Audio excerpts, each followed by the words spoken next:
Gone are the days when students were content learning through textbooks.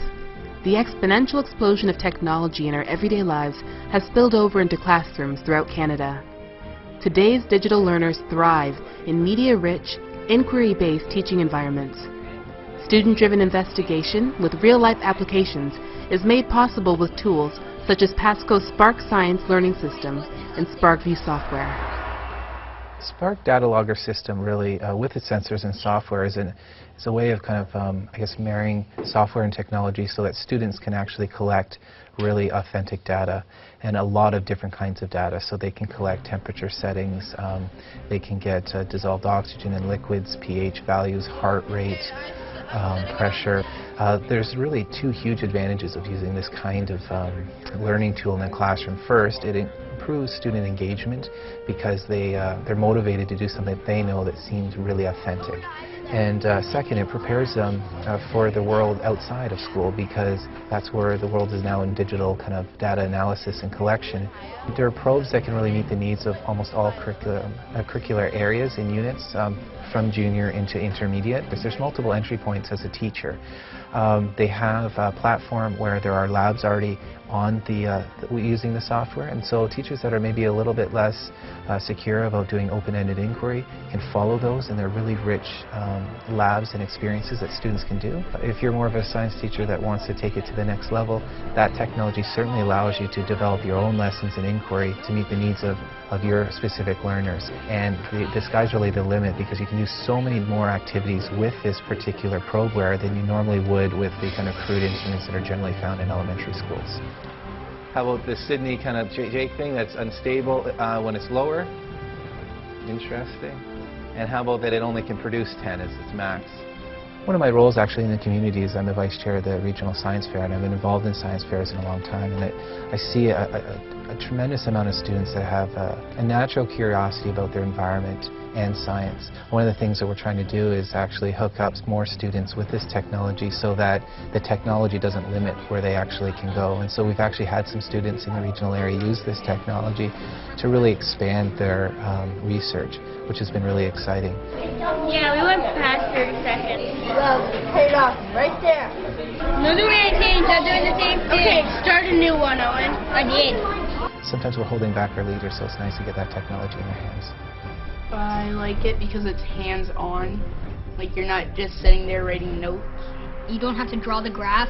You can just take the mean, the maximum, and the minimum, and just write it down for your results. And also, it's accurate and it's fast to get your measurements, so you don't have to use, like, calculators or anything. The nice thing with the Spark units is that they are very portable. So once they're charged up, you can really go out into the environment and collect data outside traditional classroom settings. So that's nice if you go down to a creek or outside to get temperature or other weather type of data. It's also flexible enough too that you can use it with whole class situations, but it's also been appropriate sometimes, even if you do have science fair clubs or after school science clubs, to have students kind of explore different kinds of data collection at that time too. The SPARKvue software has a few benefits. The first being that it can be used on multiple platforms. So you can use the SPARKvue software on the Spark independent units.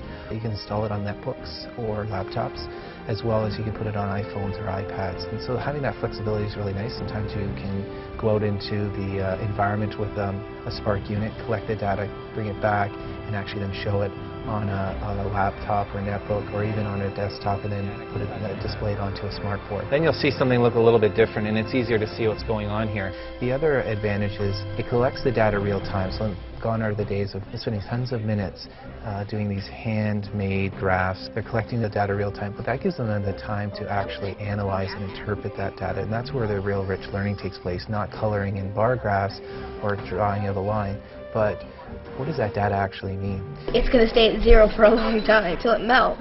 It can't be over 100. 100 is the evaporation point.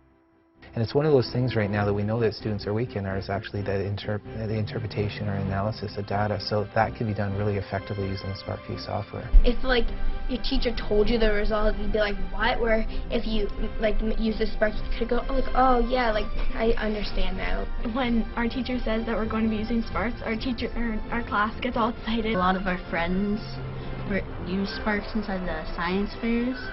That was a test subject for like a heartbeat monitor. I have several intensive support students, and there's no way you could tell those students. It completely levels the playing field, gives kids confidence in their abilities. They know how to use the probes, they're easy to use. They design their own experiments and they follow through. They're able to troubleshoot and problem solve all the way, and that's regardless of the student's ability. I think the key is that they are easy to use and they're really accurate and they work. Kids get very frustrated when stuff doesn't work. My grade 8s, when they've designed an experiment around a probe and they go to use it, they know it's going to work. And that gives them confidence. It makes them feel like they know what they're doing. They're real scientists.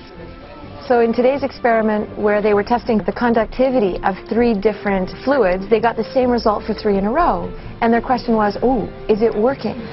And I think if they were just recording data, that conversation wouldn't even come up.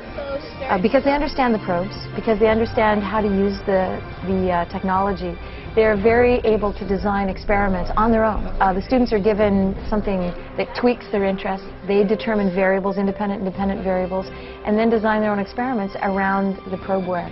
And again, it creates a more authentic scientific inquiry. When we see these students in small groups, that's when they feel comfortable to ask you questions and to share their answers and to go beyond. 6.8 for the pH, and this one's 5.7. So they're still pretty different, but they're both under 7. So the fear is that something's going to go wrong, and kids, are going to wreck equipment, or you're going to have serious classroom management issues. And the reality is that when students are designing their own experiments, they're much more invested in the outcome. They're using technology that they're excited about using, and there are no classroom management issues. And kids are 100% engaged in what they're doing, problem solving as they're going along, thinking critically about what they're doing, and the results that you get. The discussions are much more rich at the end. But when we're all using the Sparks, we are a lot more involved into it. So like if you miss something, you could look back at your graph or your data. It wasn't just like the teachers telling us that we had to do this and do that.